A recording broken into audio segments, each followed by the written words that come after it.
இந்த திருக்குறளில் வள்ளுவர் எவ்வளவு ஒரு ஆழமான உலகியல் கருத்தை முன்வைத்திருக்கிறார் பாருங்கள். அகழ்வாரை தாங்கும் நிலம் போல நம்மை இகழ்வார் பொறுத்தல் தலை.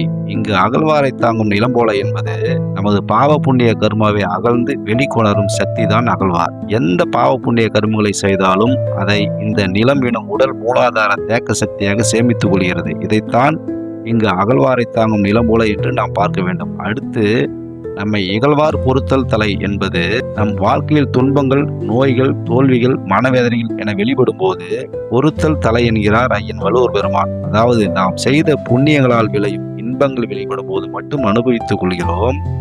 ஆனால் நாம் செய்த பாவங்களால் நேரும் துன்பங்களை மட்டும் நம் மனம் ஏற்று பொறுத்துக் கொள்வதில்லை. இதைத்தான் ஐயன், நாம் எந்த நன்மை தீமை செய்தாலும் இந்த உலகம் ஏற்றுக்கொள்கிறது, நம் உடல் மனம் ஏற்றுக்கொள்கிறது.